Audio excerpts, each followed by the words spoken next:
Good morning. It's going to be a beautiful morning this morning. Personal testimony. They are probably some of the most powerful, wonderful, and expressive ways we can tell our stories, our life journeys. I wonder how your life journey will be expressed and maybe even documented. In Psalm 34, verses 1 to 9, it says, I will extol the Lord at all times. His praise will always be on my lips. I will glory in the Lord. Let the afflicted hear and rejoice. Glorify the Lord with me. Let us exalt his name together. I sought the Lord, and he answered me. He delivered me from all of my fears. Those who look to him are radiant.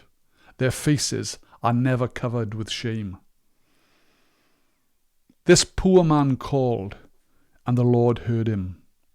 He saved him out of all of his troubles. The angel of the Lord encamps around those who fear him, and he delivers them. Taste and see that the Lord is good. Blessed is the one who takes refuge in him. Fear the Lord, you, his holy people, for those who fear him lack for nothing. We know when David wrote this psalm, he wrote and sang this song when he foolishly sought refuge in Philistine territory while fleeing from the King Saul. The psalm is an acrostic poem in which 22 of the verses each begin with successive letters of the Hebrew alphabet. It is easy for us to use the word foolish to describe David at this time because he did not trust in God to keep him safe in the deserts of Judah. Instead, he sought refuge with the Philistines whilst carrying their defeated champion Goliath's sword. David had killed him, and this memory was still part of their recent experience with him. What on earth was David thinking, seeking refuge with the enemies of Israel? In 1 Samuel chapter 21 verses 10 to 15, we learn that David went to King Achish, and the king's servants warned the king about David. You can imagine what they said. David is a killer, a skilled warrior who defeated our champion Goliath. We cannot trust him. The king's name, Achish, means I will terrify.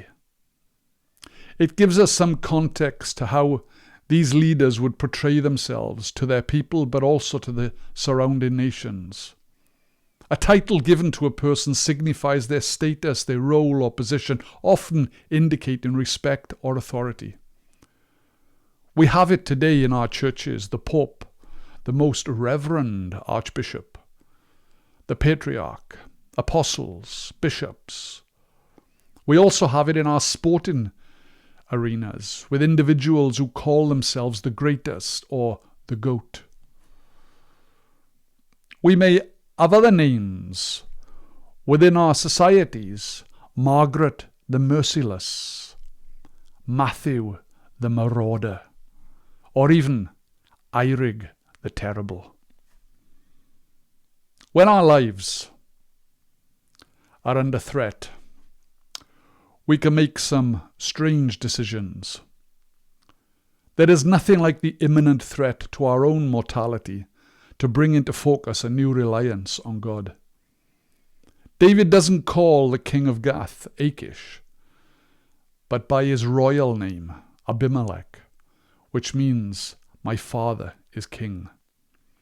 It indicates that David's outward respect for this king when meeting him was because David needed help. His life was in imminent danger. We know from the Bible's historical accounts of the significant mistakes that David made. In 2 Samuel chapter 11, one of the most notable being his adultery with Bathsheba and the subsequent murder of her husband, Uriah, in order to cover it up. In 2 Samuel 24 and 1 Chronicles 21, we know that David ordered a census of the Israelite population, which was seen as an act of pride and a challenge to God's authority. God was so displeased, he punished the whole of Israel with a plague, and at least 70,000 people lost their lives because of the decision that David made. It is widely accepted that David had failed to discipline his sons, which led to issues with Amnon's rape of his half-sister Tamar. In 2 Samuel chapter 13, we know that Absalom's rebellion almost would have killed David if he didn't escape. We also know that David took many wives and concubines. This practice of taking multiple wives and concubines was a departure from God's ideal of marriage as a union between one man and one woman. In this psalm, David reveals another side of his character when he pretended to be insane in order to escape from the king of Achish. It's a good name, isn't it? Achish or Achish. God pays attention to those who call on him. We can be certain of this.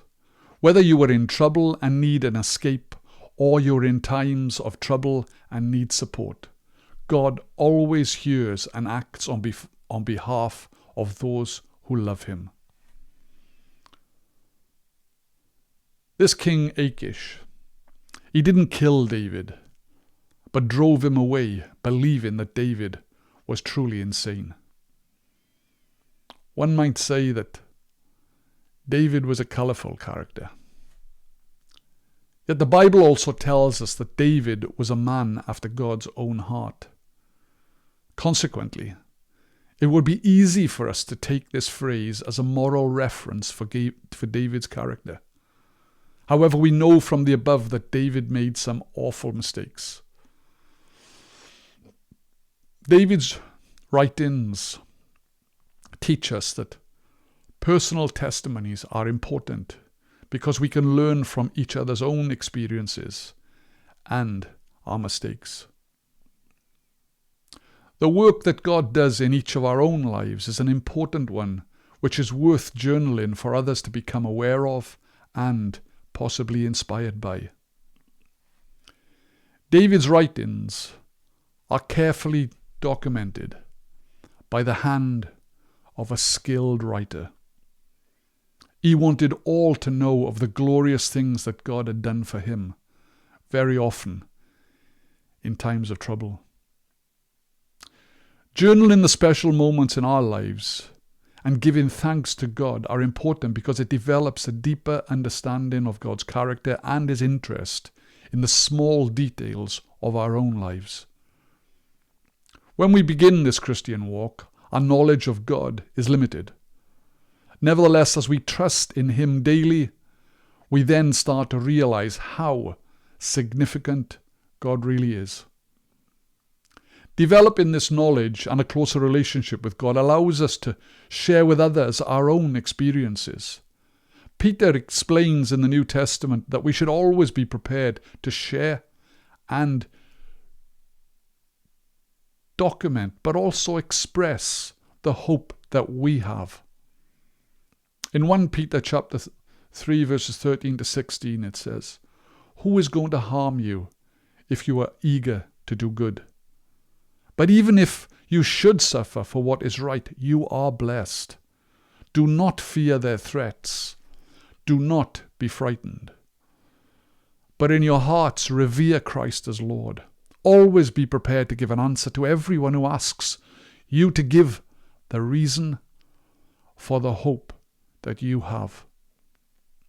But do this with gentleness and respect, keeping a clear conscience, so that those who speak maliciously against your good behavior in Christ may be ashamed by their slander.